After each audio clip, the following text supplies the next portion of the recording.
자, 우리가 지난 시간에 굉장히 좀 중요한 부분을 했었습니다. 그래서 저희가 지금 어디까지 했었냐면 지난 시간에 우리가 외아들에 대한 부분을 공부를 했었고요. 그리고 지난 시간에 예수 그리스도에 대해서 공부를 했었습니다. 이 외아들에 대해서는 다시 한번 말씀드리지만 하나님에게 아들이 하나만 있다, 그리고 독생자다, 이런 의미에서의 어떤 생물학적인 그런 의미로 쓰여진 것은 아니다라고 말씀을 드렸습니다. 그래서 우리가 다른 여러 가지 내용들, 문답서나 그런 걸 보면서도 왜 하나님 앞에 우리들도 하나님의 자녀라고 얘기하는데 왜 예수 그리스도만 외아들, 독생자라고 이야기하느냐에 대해서 설명해 놓은 것을 저희들이 확인을 했습니다. 그래서 그분의 어떤 예수 그리스도의 특별하심, 그런 의미, 그리고 이 외아들이라는 의미에서 우리가 추론해 볼 수 있는 것은 외아들이라는 것은 하나다라는 의미였었고, 그 하나다라는 의미에서 일반적으로 히브리인들이 갖고 있었던 사고가 뭐냐면 연합이다라는 그런 의미를 말씀을 드렸고, 그리고 그 아버지와 아들과의 관계에서 우리가 다시 또 생각해 볼 수 있는 것은 아버지와 아들은 본질이 다를 수가 없다라는 부분을 말씀드렸죠. 그죠? 기억나세요? 네, 기억나셔야 됩니다. 이런 부분들은 기억이 나셔야 돼요. 그래서 이 외아들의 의미가 무엇인가를 우리들이 생각할 때 사도신경을 우리가 묵상하면서 그런 부분들을 생각하는 겁니다. 그래서 그 예수 그리스도와 하나님과의 그런 관계들, 그리고 1차적으로 제가 말씀드렸지만 이 사도신경에 대한 내용들은 지금 현재는 우리가 그 내용을 암송하고 묵상하고 하는 부분이지만 우리가 이렇게 할 수 있었던 이유는 예수님께서 직접 당신에 대한 정체성, 그리고 하나님과 당신과의 관계성에 대해서 예수님이 직접 어떻게 말씀하셨다라는 것을 우리가 생각하고 그것들을 우리가 묵상을 하는 겁니다. 그렇기 때문에 예수님께서 단순히 하나님을 아버지라 부르는 것도 지금 우리 입장에서 너무나 당연하고 그게 아무런 문제가 없는 것 같지만, 예수님 당시에 있어서 예수님이 하나님을 아버지라고 그렇게 부르는 것은 굉장히 쇼킹한 일이다, 이렇게 생각을 하셔야 됩니다. 지금 우리 사회에서는 아무런 문제 없이 받아들일 수 있는 거지만, 당시 예수님 당시에는 예수님 자신이 하나님을 내 아버지다, 내가 아들이다 라고 이야기하는 것은, 달리 얘기하면 아까 우리가 이 외아들이라는 의미에서 유추해서 생각해 볼 수 있다는 건 바로 예수님 자신이 하나님과 동일한 본질이시다라는 얘기고, 그 얘기는 바로 예수님 자신이 바로 하나님이시다라는 것을 다시 한번 얘기하는 것이기 때문에 유대인들에게 있어서는 그 부분은 굉장히 받아들이기 힘들었다라고 우리가 그렇게 이해할 수 있겠죠. 아마 그것은 지금 우리가 동일한 위치에 있다 하더라도 쉽지 않은 생각일 거예요.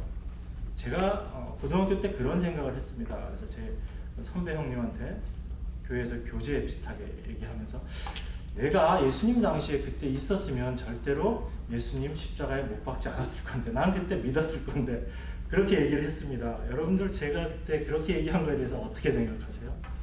정말 제가 2000년 전에 있었으면 예수님을 과연 믿었을까요? 별반 차이 없다고 생각합니다. 그때 당시에 제가 뭔가 좀 잘난 것 같고 믿음이 있는 것 같아서 내가 2000년 전으로 되돌아가서 예수님 계셨을 때 있었으면 내가 예수님을 잘 믿고 잘 따랐을 거야 라고 그렇게 객기를 부렸지만, 사실은 나의 본래 모습을 생각하면, 인간이라는 것이 어떠한 존재인가를 생각해보면 2000년 전에 제가 예수님 옆에 있었으면 여전히 짱돌 들고 던졌을 사람이지, 예수님을 따라가면서 또 예수님을 하나님으로 과연 인정했을까, 그렇게 생각되어지지 않더라고요. 그래서 그때 제가 얼마나 철없는 얘기를 했었는가 하는 그런 생각이 들었습니다. 자, 우리가 예수 그리스도에 대해서 지난 시간에 공부를 했습니다. 그래서 마무리 결론만 내리고 제가 조금 더 디테일한 설명들은 저희가 좀 다 하질 못했죠. 제가 질문하겠습니다. 유대인들이 예수님에 대해서 믿었습니까? 믿지 않았습니까? 답이 두 가지로 나오기 때문에 대답하기가 곤란하죠. 자, 예수님 당시 유대인들이 같이 예수라는 사람하고 같이 생활을 했습니다. 그죠? 그래서 어릴 때부터 태어나서 갓난 아기 때부터 해서 청년이 될 때까지 그 예수라는 그 인물, 역사적 인물을 실질적으로 다 봤습니다. 유대인들도. 그렇기 때문에 유대인들이 예수라는 분이 존재한다, 존재하지 않는다 이런 거에 대한 의심은 그때 당시 사람들은 갖지 않았어요. 그 예수에 대해서 당연히 알고 있었던 사람입니다. 그렇고 그리스도에 대해서 유대인들이 갖고 있었던 그리스도가 어떠한 분이다, 어떠한 그리스도가 오실 것이다, 그리스도에 대한 믿음 유대인들이 역시 갖고 있었습니다. 그래서 이 그리스도라는 뜻이 원래 그 히브리어로 하면 뭐가 된다고 그랬죠? 히브리어로 하면 사진 뭐 이것만 하지 말고 다시 크게 기름 부음 받은 자, 그거를 원래 말대로 하면 그 메시아라는 의미죠, 그죠? 그래서 그 예수와 그리스도에 대한 믿음은 유대인들도 동일하게 갖고 있었다라는 겁니다. 그런데 유대인들에게 있어서 연결되지 않았던 점은 무엇인가 하면 이 예수가 그들이 바라고 있었던 그 그리스도가 맞다? 아니다. 맞다에 대한 믿음이 없었던 거예요. 그들이 갖고 있었던 그 생각 속에 그들의 눈앞에 지금 왔다 갔다 하고 있는 그 예수라는 청년이 그들이 믿음하고 있었던, 그들이 고대하고 바라고 있었던 그 그리스도냐라는 것에 대해서는 이들이 부인을 하고 있었다는 얘기죠. 그래서 예수님을 십자가에 매달 수밖에 없었다라는 겁니다. 그렇기 때문에 우리가 지금 이 시점에서 예수를 그리스도라고 고백하는 것 자체가 굉장한 일이다라고 말씀드릴 수 있는 겁니다. 우리는 그때 당시 예수를 눈으로 보지도 못했습니다. 예수가 한 일을 우리가 구체적으로 어떤 일들이 실제 있었는지 우리 눈으로 확인한 적이 없습니다. 그렇지만 성경의 말씀을 통해서 우리가 역사적인 예수가 존재했었고 그분이 바로 하나님의 아들이심을 성경을 통해서 우리가 믿고 있는 겁니다. 그렇기 때문에 우리가 믿는다라고 하면서도 사실은 이게 굉장히 한편 생각하면 얼토당토하는 부분이에요. 우리는 어떤 증거도 사실은 실질적인 증거도 갖고 있지 못한 상황 속에서 예수님을 믿는다라고 이야기하고 있기 때문에, 그렇기 때문에 예수를 그리스도라 시인할 수 있는 것, 우리가 예수님을 그리스도다라고 시인할 수 있는 것 자체가 바로 우리의 뜻으로, 우리의 의지로 되는 것이 아니고 하나님께서 우리에게 그렇게 하시지 않으면 할 수 없는 것이다 라는 것을 예수님께서 베드로의 고백을 통해서 우리에게 다시 한번 일깨워 주시는 걸 우리가 볼 수 있습니다. 자, 그래서 우리는 지금 예수를 그리스도라고 고백합니다. 그래서 이 그리스도라는 의미는 세 가지 뜻을 내포하고 있다고 말씀드렸습니다. 한 가지는 왕이시다라는 의미이고, 또 하나는 선지자이시다, 또 하나는 제사장이시다라는 의미입니다. 그래서 이 예수님께서 우리의 모든 죄를 사해 주시는 제사장의 역할을 하셨다라는 것을 우리가 믿을 때 예수를 그리스도라고 고백하는 겁니다. 그리고 또한 이 예수님을 통해서 우리가 하나님의 뜻, 하나님의 말씀을 우리가 전해 들을 수 있고 깨달을 수 있다라는 의미에서 그 예수님을 우리가 선지자로 받아들임으로써 우리가 예수를 그리스도라고 고백을 하는 겁니다. 또 하나 우리가 예수를 그리스도라고 고백한다는 것은 예수님만이 나의 왕이시오, 나를 다스리시는 분이십니다 라는 것을 고백하면서 내가 예수를 그리스도라고 받아들이는 거예요. 그러니까 이러한 세 가지 사실에 대해서 내가 전혀 동의하지 않으면서 예수를 그리스도라고 얘기하는 것은 어떻게 얘기하게 되는 거죠? 거짓말하는 거예요. 무슨 얘기인지 알겠어요? 그러니까 우리가 예수 그리스도라고, 내가 예수님을 믿습니다, 예수가 그리스도이심을 믿습니다 라고 고백하면서 그러한 내용들을 내가 이해하지 못하고 또 내가 그것을 믿지 못하면서 예수님을 그리스도라고 고백하는 것은 우리가 거짓말하는 거예요. 물론 이런 것은 있습니다. 다른 것, 예수님께서 제사장의 역할을 하셔서 우리의 죄를 다 사해 주셨다, 예수님께서 하나님의 말씀을 우리에게 깨닫게 해주시는 그런 선지자의 역할을 하신다, 그리고 예수님께서 우리의 왕으로서 우리를 통치하시고 우리를 인도하신다 해서 이 세 가지 중에 두 가지는 그래도 쉽게 되는데 그 왕의 통치를 받는 부분에 있어서는 직접적으로 우리 부모님이 우리들에게 이거 해라 이렇게 말씀하시지 않는 부분이기 때문에 우리가 불순종하는 경우들은 이따금 있는 게 아니라 많이 있죠. 그러다 보니까 그 왕으로서의 예수님을 인정하지 못하는 부분들은 있지만 그것이 우리의 죄로 인해서 우리가 그렇게 하지 못하는 것뿐이지 우리 안에서 예수님을 왕으로 인정하고 받아들이는 부분에 있어서는 우리가 동일한 믿음으로 아멘 해야지 되는 부분이다라고 할 수 있습니다. 그래서 우리가 예수 그리스도를 믿는다라고 했을 때는 바로 그러한 예수님을 그리스도로 내가 받아들이는 것, 이것을 예수 그리스도를 믿습니다라는 그런 의미다라고 말씀을 드릴 수가 있겠습니다. 자, 여기에서 우리가 지난 시간에 공부하면서 예수님께서 그러면 우리에게 무엇을 어떠한 것을 우리에게 베풀어 주셨는가, 예수님이 하신 그 사역의 구체적인 부분이 무엇인가에 대해서 우리가 생각을 해보았습니다. 그래서 일반적으로 개혁주의에서 이야기하는 예수 그리스도의 사역의 두 가지 측면이 있습니다. 그게 뭐냐면 첫 번째가 바로 우리의 죄를 사해 주신 구속이라는 그 면이 있습니다. 또 한 가지 면이 있다고 근데 이게 뭐라고 말씀드렸죠? 기억나나요? 기억나시죠? 그죠? 입 밖으로 잘 안 나와서 그렇지. 의의 전가라는 그 부분이 있습니다. 그래서 이 구속과 의의 전가에 대한 부분을 우리가 지난 시간에 공부를 했었습니다. 이 구속이라는 것은 예수님께서 우리의 죄를 사해 주셨습니다. 영어로 얘기하면 뭐가 되죠? 화성이? 구속, 대속. 영어로?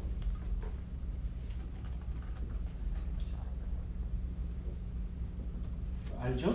제가 일부러 이번에 강의한 네 번째 강의 안에는 영어 단어들을 찾아서 군데군데 집어넣어놨습니다. 우리 학생들이 보면서 조금이라도 좀 이해하기 쉽게 하려고. 그래서 예수님께서 우리의 죄를 다 사해 주셨습니다. 이것이 어디에서 일어난 사건이죠? 십자가에서 일어난 사건입니다. 그리고 의의 전가에 대한 부분이 있습니다. 이 의의 전가에 대한 부분은 우리가 율법을 이해하는 그 관점에서 이해를 잘 좀 생각을 해봐야지 됩니다. 자, 하나님께서 에덴 동산에 잘 살고 있는 아담과 하와에게 율법을 주셨습니다. 그래서 하나님께서 이 율법이라는 것을 주셨어요. 근데 이 율법을 하나님께서 에덴 동산에는 어떤 형태로 주셨죠? 율법을 선악과라는 형태로 이 율법을 주셨습니다. 그래서 단언적으로 얘기하면 선악과를 통해서 하나님께서 주신 율법은 선악과를 따먹지 말라입니다. 선악과를 따먹지 말라입니다. 그런데 그냥 금지 명령처럼 보여요. 그래서 선악과를 안 따먹으면 되지, 그렇게 생각되어질 수 있습니다. 그런데 이 법이라는 것은 우리가 이렇게 그 기본적인 베이스를 생각해 보면 무엇을 하라라는 그런 적극적인 어떤 명령과 무엇을 하지 마라라는 그런 부정적인 명령, 다 명령이죠. 하라 하지 마라의 형태로 되어 있습니다. 하나님께서 율법을 주시고 선악과의 형태로 아담과 하와에게 율법을 주실 때 그 내포적인 의미는 이것입니다. 선악과를 따먹지 말아라, 즉 하나님께서 하지 말라고 그 명령하신 것을 잘 지키라라는 의미가 있고, 그 이면에는 무엇이 같이 숨겨져 있냐면 하나님께서 이런 명령을 주셨는데 그 명령을 어떻게 하라? 지켜서 순종하라의 의미가 있는 겁니다. 그렇기 때문에 단순하게 선악과를 따먹지 말라라는 하나의 문장으로 주어졌지만 그 문장 안에서 의미하고 있는 바는 두 가지 의미가 같이 있는 거예요. 하나는 그 명령에 반하는 행위를 하지 말아라라는 부분과 하나님께서 어떤 명령을 주셨는데 그 명령을 잘 지키라는 순종의 명령까지 같이 들어가 있는 것입니다. 그래서 일반적으로 이야기하면서 아담과 하와가 에덴 동산에서 선악과를 받기 이전의 상태는 죄가 없는 무죄한 상태였어요. 이 무죄한 상태 속에서 하나님께서 율법이라는 것을 주심으로 말미암아 그들이 이 율법을 통해서 하나님의 온전하심 가운데 나갈 수 있는 방법을 하나님께서 허락하신 것이다. 이렇게 개혁주의에서는 설명하고 있습니다. 저희도 이 부분에 대해서는 동일하게 바라보고 있고요. 그래서 아담과 하와가 에덴 동산에서 무죄한 상태로 바로 천국을 갈 수 있느냐 없느냐라는 그런 아주 원시적인 원초적인 논의도 가능해집니다. 그런데 현실은 무엇이냐면 우리가 성경을 통해서 알 수 있는 현실은 이 무죄한 상태에서의 아담의 어떠한 모습보다 하나님께서 이 아담과 하와에게 율법이라는 선악과를 주심으로 하나님께서 뭔가를 요구하셨고 그것을 통해서 하나님께서 계획하고 계신 것이 있었다라는 겁니다. 이때 당시에는 보이지 않았어요. 잘 보이지 않았습니다. 에덴 동산에서 하나님께서 선악과라는 그런 율법을 주실 때는 잘 보이지 않았어요. 그런데 이것이 아담과 하와의 범죄함을 통해서 이스라엘 역사 과정들을 통해서 예수 그리스도께서 오시고 그 예수 그리스도를 통해서 하나님께서 이때 원하셨던 생각하고 계획하고 계셨던 것이 무엇인가라는 것이 분명하게 드러나 버렸습니다. 지금 저희들은 여기에 단절된 시대를 살고 있는 것이 아니고 이 모든 것들이 성경을 통해서 밝히 드러난 시대 속에서 살고 있는 겁니다. 그래서 현재의 상황에서 하나님께서 이 모든 것들을 이렇게 준비하셨던 그 상황들을 우리가 해석해 보는 거죠. 하나님의 그 온전한 뜻을 우리가 100% 알 수는 없지만 왜 하나님께서 율법을 주셨고 그러면 하나님이 율법을 주신 이유는 과연 우리로 하여금 어떠한 것으로 이끄시기 위해서 하나님께서 율법을 주신 것인가 라는 그런 논리적인 추론이 강해졌다라는 얘기입니다. 그래서 이 부분들을 해석하는 개혁주의 쪽에서는 이렇게 얘기합니다. 아담과 하와가 하나님의 그 명령을 준행하지 않아서 그래서 그 하나님의 말씀을 지키지 않아서 율법을 범함으로 말미암아 그들 안에 하나님을 순종해야 하는 자들이 순종하지 않음으로 말미암아 그들이 죄 가운데로 떨어지게 되고 그로 말미암아 하나님과의 관계가 단절되었다라고 이야기합니다. 그래서 1차적인 그 죄 문제에 대한 해결 방법이 예수 그리스도, 죄가 없으신 예수 그리스도께서 우리 죄에 있는 인간의 모든 죄를 감당하시고 십자가에서 그 죄를 대속해 주시는 그 대속의 사역이 첫째 필요했다라고 이야기하는 것입니다. 그리고 또 하나의 문제가 남아있는데 그것은 뭐냐면 단지 죄인된 우리가 그 죄에 대한 구속함을 받은 것으로 끝나는 것이 아니고 원래 율법이 주어질 때 하나님께서 요구하셨던 원하셨던 그 또 하나의 그 이면에 있는 것은 뭐냐면 하나님의 말씀을 지켜 순종하라라고 이야기하는 그런 적극적인 하나의 명령이 같이 포함되어 있었다라는 겁니다. 그래서 이 죄로 말미암아 하나님과의 관계가 단절되어 버린 것, 그것을 우리가 불의한 상태다라고 이야기를 하고, 그래서 이 죄의 문제를 해결한 것은 우리가 우리의 원죄 부분을 해결한 것이지만 실제 이 율법에서 이야기하고 있는 하나님의 적극적인 명령, 우리로 하여금 순종케 하시는 하나님의 그 말씀을 적극적으로 지켜나가서 하나님과 우리 인간과의 관계를 다시 회복하는 이 불의의 상태에서 의의 상태로 회복시키는 일이 필요하다. 그런데 그 일을 예수님께서 어떻게 하셨느냐? 개혁주의에서는 이렇게 한다고 제가 설명을 드렸습니다.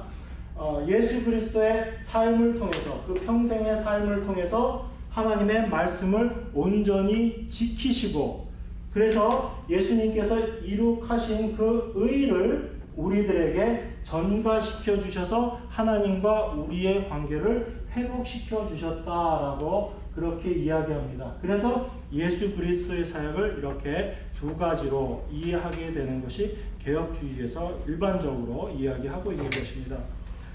여기에 대해서 제가 지난번 말씀드리면서 이렇게 봤을 때 단순히 이 문제만으로 더 언급할 필요가 없다라고 얘기하면 큰 문제가 되지 않을 수도 있지만 여기에서 어떤 부분이 자꾸 전제가 되냐면 예수님께서 이렇게 인간의 몸으로 하나님이시면서 인간의 몸으로 이 땅에 오셔서 하나님의 말씀을 온전히 지켜내셨다에 포커스가 가는 겁니다. 그쪽으로 내용이 집중되면서 하나님의 은혜로 말미암아 구원받은 우리들이 그러면 하나님의 말씀을 예수님처럼 그렇게 순종해서 지켜나갈 수 있느냐에 대한 부분으로 얘기들이 전환이 되는 겁니다. 그래서 구원받은 우리가 예수님처럼 그러한 삶을 우리도 살아갈 수 있다라는 것이 전제가 되면서 우리가 우리의 최선을 다해서 열심히 행하는 그런 행함이 필요하다라고 이야기하고, 그리고 이러한 행함의 결과들에 의해서 우리가 얼만큼 그것을 행했느냐에 따라서 우리가 하늘나라에서 받게 되는 상급의 차이가 있다라는 쪽으로까지 가버리는 겁니다.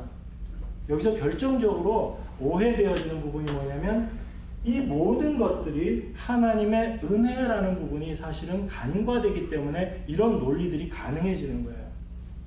그래서 우리가 이 두 가지 부분을 이해를 할 때 이렇게 이해되어지고 해석되어질 수 있는 그런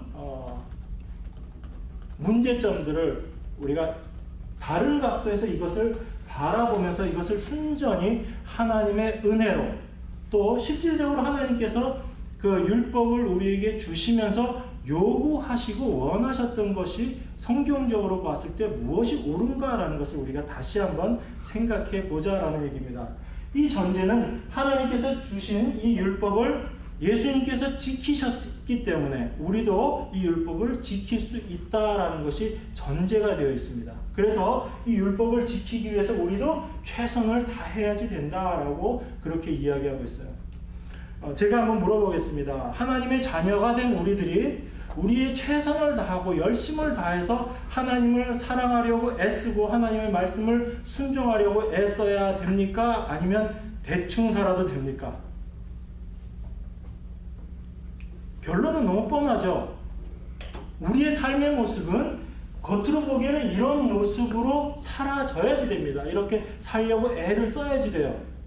그런데 중요한 건 뭐냐면 이렇게 애쓰고 노력해 보는데 이렇게 노력하면 할수록 우리가 하나님의 은혜를 자꾸 경험하고 그 은혜 가운데 들어가기보다는 이렇게 애쓰고 노력하면 할수록 자꾸 뭐가 드러나요?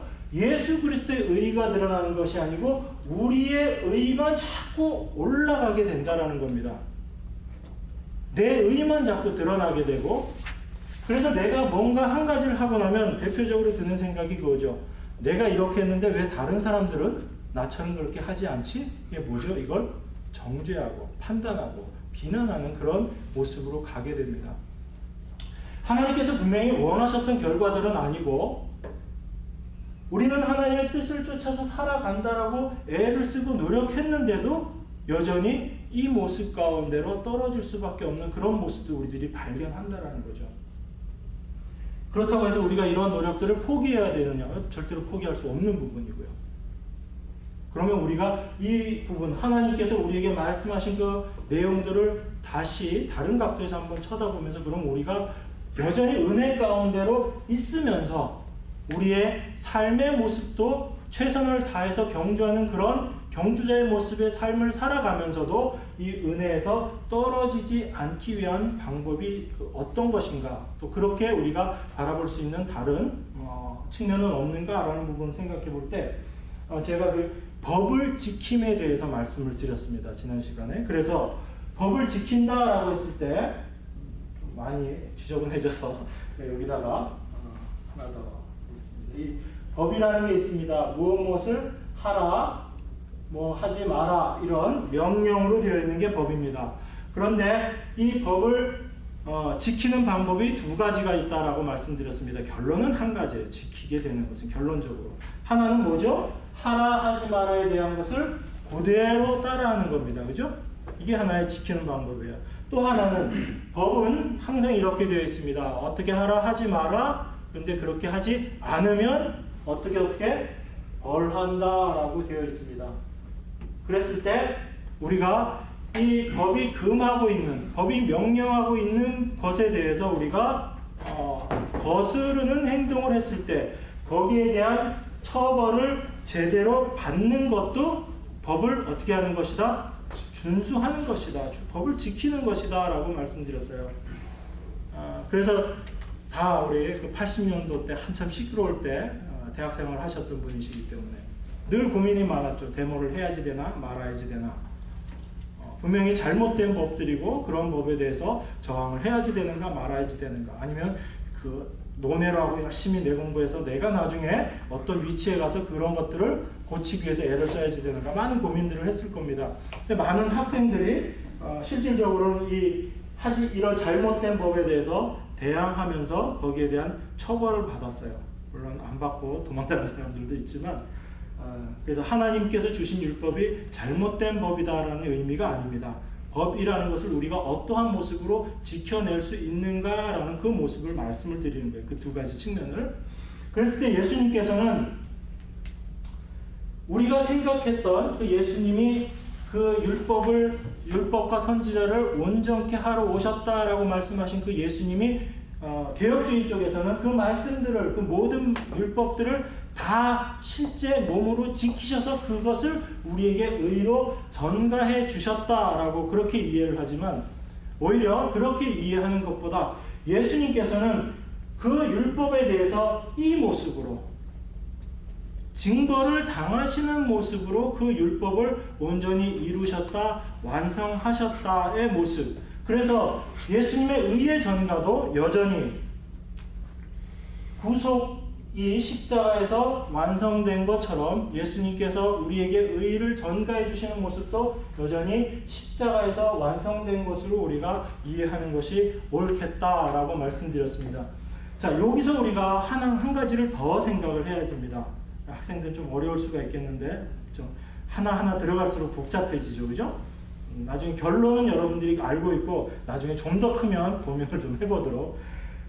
자, 그러면 예수님께서 이 모습으로 그 율법을 완성하시고 십자가에서 그 의를 완성하셨다, 율법과 선지자를 완성하셨다라고 이해하는 것은 예수님께서 그 율법을 범하심으로 그 율법으로 말미암은 그 결과물들에 대해서 책임을 지심으로 율법을 완성하셨다라는 의미로 우리가 받아들여야 되는 것입니다. 이건 뭘 전제로 하게 되냐면, 이 땅에 온전한 인간으로 오신 예수님께서 온전하신 인간이시기 때문에 그 율법을 다 지키실 수 있다라는 것이 아니고, 하나님께서 이 율법을 원래 주셨던 목적이 무엇인가에 다시 되돌아가서 하나님께서 이 율법을 주신 것은 우리로 하여금 그 율법을 다 지켜라 라고, 그것을 지키게끔 하시기 위해서 이 율법을 주신 것이냐, 아니면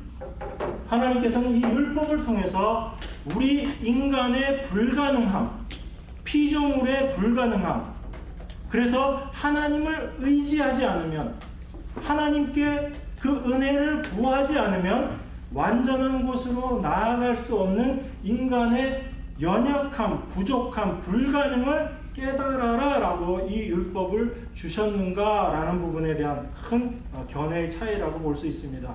그래서 적극적으로 이 율법을 예수 그리스도께서 다 지키셨기 때문에 우리도 지킬 수 있다, 그래서 열심히 지키자라고 하는 것이 과연 하나님께서 주신 율법의 원래적인 의미인가, 아니면 이 율법을 통해서 우리가 어떠한 존재인지를 깨닫고 하나님의 은혜 가운데로 납작 엎드려라 라고, 그렇게 해서 우리의 불가능성을 확인하면서 하나님의 그 은혜만이 우리를 온전케 하실 수 있습니다의 모습으로 우리를 인도하시는 것이 그 율법인지를 우리가 어떤 관점에서 이해하고 바라보느냐에 따라서 달라질 수 있는 부분이다 라고 생각해 볼 수 있습니다. 저는 하나님께서 율법을 주신 것은 예수님께서 실제 삶의 모본을 통해서 보여주셨던 것처럼 예수님은 십자가에서 그 율법을 완성하셨다라고 보는 것이 저는 맞다라고 생각을 합니다.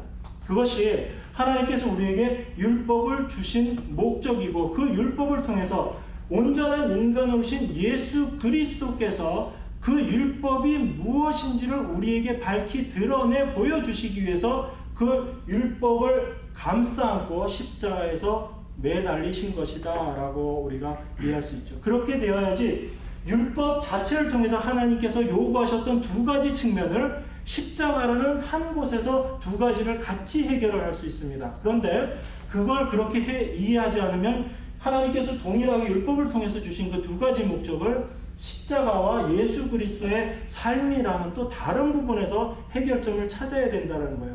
그리고 예수 그리스도의 삶, 예수님께서 그 율법과 선지자를 온전케 하셨다라는 그 부분에서 예수님의 삶이 그 율법을 다 지켜서 실제 완성하셨다라는 것은 문자적으로도 의미 좀 우리가 명확하게 이해되지 않는 부분들이 있습니다.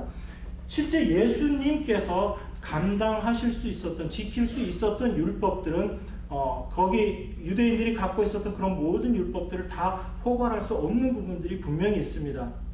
물론 그것을 예수님께서 구체적으로 모든 것들을 다 지키시지는 않으셨죠. 몸으로 직접 다 행하지는 않으셨지만 예수 그리스도의 삶이 그 율법을 온전히 지키시는 삶의 여정이었고, 그리고 그것이 율법의 완성임을 보여줍니다라고 해서 그렇게 추상적으로 해석을 할 수도 있습니다. 그렇지만 그렇게 해석하기에는 너무 제가 보기엔 좀 빈약한 것 같고, 그것보다는 하나님께서 율법을 주신 목적이 무엇인지를 우리가 분명히 깨닫고 하나님의 은혜 가운데로 들어감으로 말미암아 이것이 우리 구원받은 그리스도인에게 계시록에서 계속 이야기하고 있는, 또 백 목사님 우리가 이렇게 강의 때 말씀하셨던 거 여러분 기억 안 하시면, 기억 못 하시면 목사님 또 서운해 하실 텐데, 지난번에도 제가 그 대표에 대해서 말씀드릴 때 여러분들이 대답을 못 하셔가지고 굉장히 서운하셨다 그러는데, 자, 계시록에 가서 제일 강조하신 얘기가 뭐였죠? 우리 백 목사님 지난번 강의하시면서 계시록에서 제일 많이 강조하셨던 얘기가 아시죠? 네, 멍 쳐다보고 계시면 안 돼요. 세마포, 흰옷, 옷이라는 것은 상징적으로 표현하면 예수 그리스도 하나님의 덮어주심의 은혜라고 얘기했습니다. 내가 어떠한 모습일지라도 그것을 내가 입고 있으면 하나님은 나를 보시는 것이 아니고 그 옷을 보심으로 말미암아 나를 의롭다라고 인정해 주신다는 거예요. 그러니까 예수 그리스도의 의를 전가받는다라는 얘기는 우리가 예수 그리스도께서 그 삶을 통해서 모든 것들을 다 이루셨기 때문에 그걸 우리가 전가받아서 우리가 의롭게 되었고, 그렇기 때문에 우리도 예수님처럼 그 율법을 다 지켜 행할 수 있습니다가 아니고, 예수님께서 그 삶의 모습들을 통해서 율법이라는 것은 우리가 지켜서 완성하는 것이 아니고 하나님께서 율법을 주신 그 본래의 목적을 깨닫고 그 십자가 앞에서 그 자기의 모든 것들을 내려놓음으로 말미암아 하나님의 은혜를 구하는 자리로 나아가는 것, 그래서 하나님과의 관계가 불의한 것에서 의로운 것으로 회복되는 것, 그것이 의이고, 그 예수께서 보여주신 그 의를 우리는 여전히 이 땅을 살아가면서 우리의 행함으로 그 의를 얻는 것도 아니고, 예수님의 행하심을 삶을 통해서 예수님께서 이루어 놓으셨던 그 의를 우리가 덧입는다는 그런 의미에서의 덧입음이 아니고, 우리는 그 율법 아래서 하나님의 은혜 가운데로 갈 수밖에 없습니다. 하나님 그 은혜의 옷을 우리에게 덮어주세요라고 간구하는 자의 모습으로 감으로 말미암아 우리가 하나님께, 예수님께서 우리를 위해서 십자가에서 준비해 주셨던 그 세마포 옷, 그 의를 우리가 덧입고 그 의를 힘입어서 하나님 앞으로 우리가 떳떳하게 나아갈 수 있는 겁니다. 내 모습, 나 행한 것 죄뿐이지만 하는 모습으로, 그렇지만 그 예수 그리스도의 의를 힘입어서 갑니다라고 얘기할 때, 의를 힘입어서 우리도 그렇게 이야기하고 다른 사람들도 의를 힘입어서 갑니다라고 얘기하지만, 그 의를 힘입어서의 의미 내용은 이렇게 완전히 틀린 거예요. 한쪽은 그 의를 힘입어서 나도 할 수 있는 그런 당당한 모습으로 가겠다는 얘기고, 한쪽은 그 의를 힘입어서 나는 부족하고 연약하지만 오직 하나님의 그 의만 의지하고 내가 나아가겠습니다 라고 하는, 사실은 전혀 다른 모습에서의 의를 힘입어 나가는 모습이죠. 저는 이것이 우리가 율법을 이해하는 관점과 날마다 우리 삶 속에서 발견되어지고, 그리고 성경을 통해서 우리가 다른 성경 구절들을 통해서 우리가 같이 이해되어 줄 수 있는 모습이다라고 생각을 합니다. 그래서 예수 그리스도의 우리 가장 중요한 그 사역에 대해서 우리가 생각하고 이해할 때 이렇게 이해하는 것이 저는 타당하다라고 생각을 합니다. 이 부분에 대해서는 또 우리 목사님들 간에도 100%다 이렇게 안 맞을 수도 있어요. 그래서 추후에 시간이 되면 이 시간을 통해서 논의를 하긴 좀 그렇고 좀 더 우리가 고민해 보기를 원합니다. 제가 며칠 전에 김성수 목사님 그 테이블을 쭉 듣다가 보니까 산상수훈인가요? 산상수훈 13번째 이 내용을 얘기해 놓으신 걸 제가 들었어요. 그런데 목사님이 그때 말씀하시면서 본인이 초창기에 갖고 있었던 의의 전가의 개념은 개혁주의에서 이야기하는 거하고 똑같았다라고 말씀을 하시더라고요. 그런데 지금은 본인이 그렇게 생각하지 않는다라고 그 산상수훈 설교를 하시면서 그 얘기를 하시더라고요. 제가 지금 말씀드린 것보다 10배는 더 깊이 있게 설명을 해 놓으셨어요. 10배는 더 깊이 있게 설명을 했다는 얘기는 많이 설명을 하셨지만 그만큼 더 어렵다는 얘기예요. 그래서 제가 얘기한 거하고 크게 핀트가 안 맞는가라고 제가 3번을 들어봤습니다. 반복해서 3번을 들었는데 디테일에 있어서는 조금 생각이 다를 수도 있겠구나 하는 생각은 들었어요. 그런데 큰 틀에서는 별반 차이가 없다라는 결론을 제가 내렸습니다. 지난주에 이렇게 들으면서 저도 그래서 그 말씀을 들으면서 되게 신기했어요.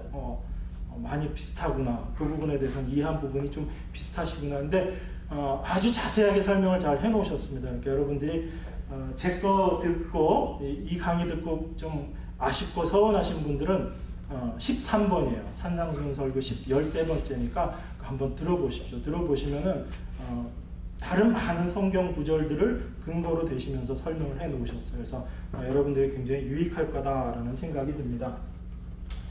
자, 그래서 오늘까지는 일단 여기까지는 해야지 돼요. 그래야지 다음번에 우리 동정녀 마리아 탄생, 마리아에 의한 탄생, 우리가 그 온전하신 하나님이시며 온전하신 인간에 대해서 우리가 공부를 할 수 있는데 빨리 좀 달려야죠. 자, 우리가 지금 어디까지 했냐면 그 외아들 우리 주 예수 그리스도를 내가 믿사오며까지 했습니다. 그래서 외아들에 대해서 우리가 공부를 했고요. 그리고 지금 예수 그리스도에 대해서 공부를 했습니다. 자, 이제 어디가 남았죠? 이 주에 대한 부분, 이게 남았습니다.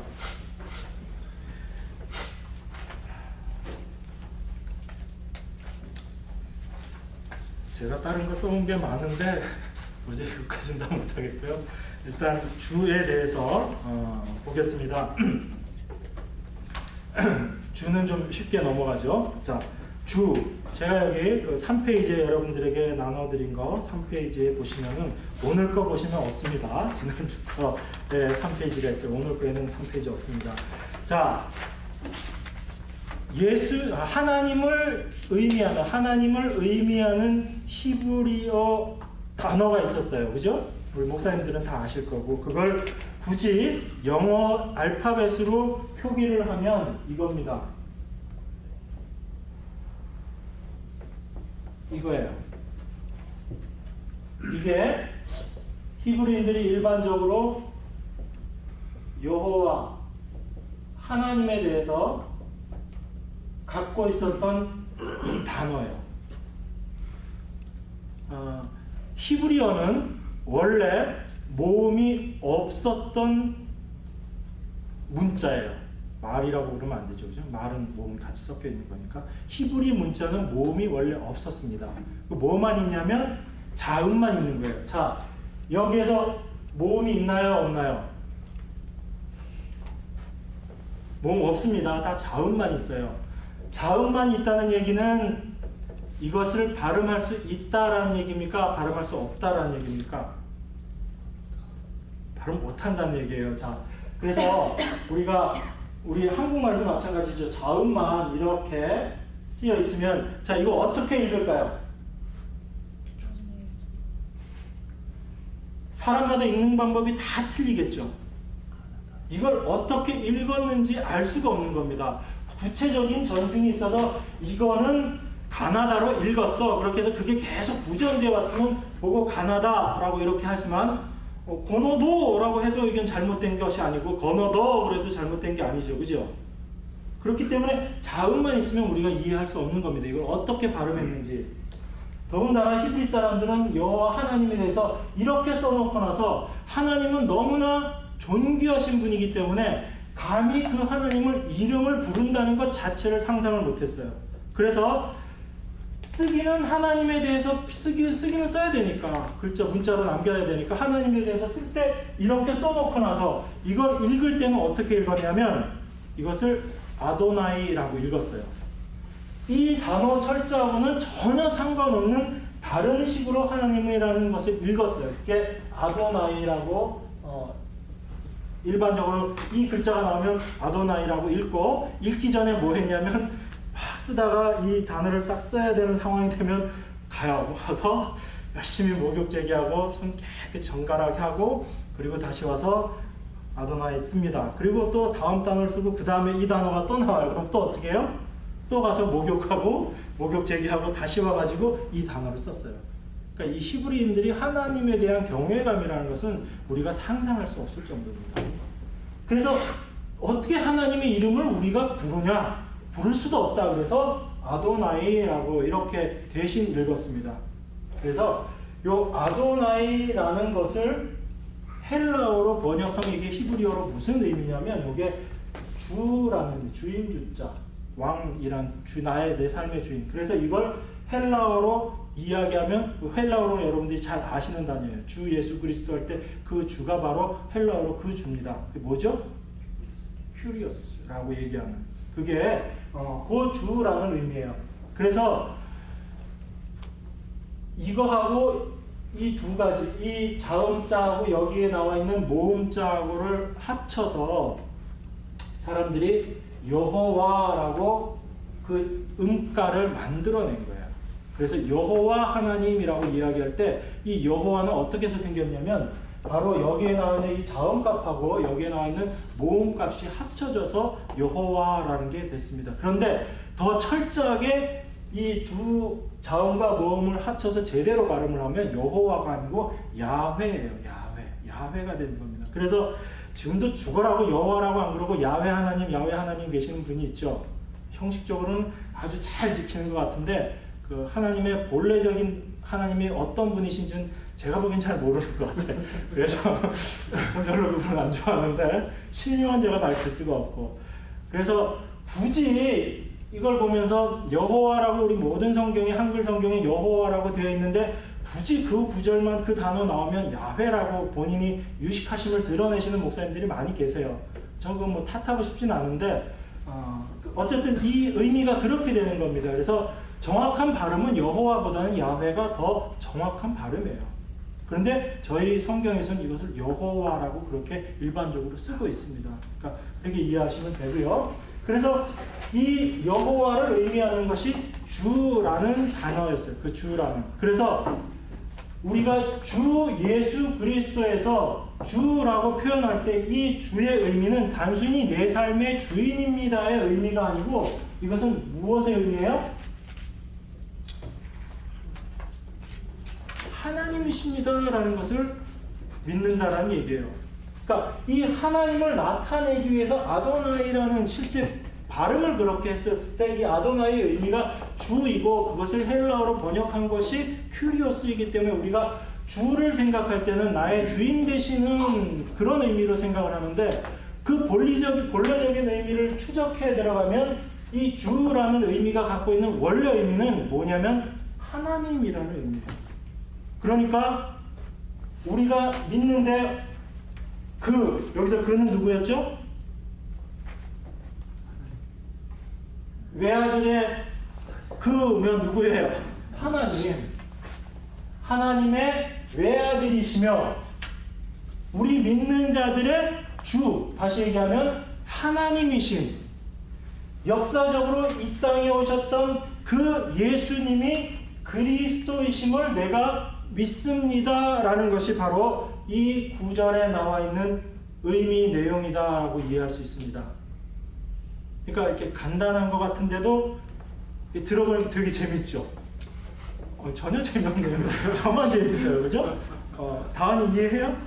여기까지 마지막 결론 제가 다시 얘기할게요. 자, 그 외아들이라고 했을 때 누구의 외아들이라는 얘기죠? 하나님, 그죠? 그래서 하나님의 외아들, 이 외아들의 의미는 아들이 하나다라는 의미가 아니고 그 하나님과 동일하시고 그 하나님과 하나이시며 그 하나님과 연합되신 그분이 바로 우리 믿는 사람들이 주라고 이야기하는 하나님이라고 인정하며 받아들이는 역사 속에서 살으셨던 그 예수님을 실제로 그분이 바로 그리스도이신, 그리스도는 우리의 대제사장, 우리의 구원주이시며 하나님의 말씀을 우리로 하여금 깨닫게 하시며 우리를 통치하시는 왕이시라는 의미라고 얘기했죠. 그래서 그 예수님이 바로 그리스도이심을, 성경에서 이야기하는 그 메시아이심을 우리가 믿는 것, 그 고백을 하는 게 바로 그 외아들 우리 주 예수 그리스도를 내가 믿사오며 라고 고백하는 겁니다. 이것을 우리가 신앙 고백이라고 이야기하는 거예요. 다 우리들이 아는 아주 쉬운 단어인 것 같지만 이 단어들이 갖고 있는 의미는 이렇게 깊은 의미들이 있다라는 겁니다. 그래서 이 한 줄을 우리가 암송하는 거지만 이 암송할 때 그 의미들이 결코 이렇게 녹록하지 않다. 그리고 제가 사실 이 부분에서 제일 중요한 것은 저는 바로 이 예수 그리스도, 우리가 예수 그리스도를 믿는다고 했을 때 이 예수 그리스도, 예수님의 그 실질적인 사역의 의미를 우리가 어떻게 이해할 것이며 그것을 어떻게 이해하느냐에 따라서 우리 삶의 방향성이 완전히 틀려지는 거예요. 내가 할 수 있습니다라고 할 것이냐, 아니면 나는 할 수 없는 존재임을 그 하나님 말씀을 통해서 깨닫지만 내가 그 하나님의 은혜 앞에 낮아짐으로 말미암아 그 은혜만을 간구하면서 하나님의 그 은혜가 너무나 감사함으로 내 삶의 모든 것들을 하나님 앞에 드리는 삶을 살겠습니다. 그렇지만 그 속에서 여전히 불쑥불쑥 올라오는 나의 의가 말씀 앞에서 계속적으로 드러나는 것을 보면서 나의 불가능을 확인하며 다시 하나님의 은혜 가운데로 나아가는 이 삶의 모습을 통해서 우리가 이후에 온전한 새하늘과 새 땅에서는 절대로 하나님 앞에 불순종의 모습으로 서지 않는 그런 새 창조, 새로운 피조물의 모습으로 하나님 앞에 서기를 간구하면서 날마다의 삶을 하루하루를 살아가는 것. 그래서 우리 지난 목요일날 우리 이 목사님이 그리스도인이 어떤 사람이냐, 누구로 무엇으로 말미암아 우리의 정체성을 인정받아야 되는 것인가, 어떤 우리를 둘러싸고 있는 다른 거 어떤 것이 아니고 바로 하나님을 통해서 우리의 정체성이 확인되고 그 하나님 앞에 우리가 어떠한 자인지가 확인될 때만이 우리가 그리스도인으로서의 삶을 살아갈 수 있다. 그 하나님이 제외되어 버리고 단절되어 버리면 우리는 우리의 능력, 우리의 힘, 우리가 이루어 놓은 것을 가지고 내 자신을 드러내고 싶고 내 자신을 그렇게 정의하고 싶지만 그것은 하나님 앞에 올바른 모습이 아니다. 우리 지난 목요일에 배웠잖아요. 그죠? 그래서 그 하나님 앞에 우리가 계속적으로 나아갈 수 있게 되는 것은 하나님의 말씀, 하나님께서 우리에게 주신 그 율법, 그것을 우리가 어떻게 이해하고 받아들이냐에 따라서 삶의 모습이 완전히 달라질 수 있다. 그렇게 우리가 생각해 볼 수 있습니다. 그래서 이 부분을 하고요. 다음 시간에는 우리가 오늘 제가 나눠드린 예수 그리스도의 동정녀 탄생에 대해서 갖고 있는 그 의미들을 좀 생각해 보고 시간이 더 되면 빌라도에 의해서 고난을 받았다는 의미까지 묵상해 볼 수 있도록 하겠습니다. 자, 잠깐 기도하고 마치겠습니다.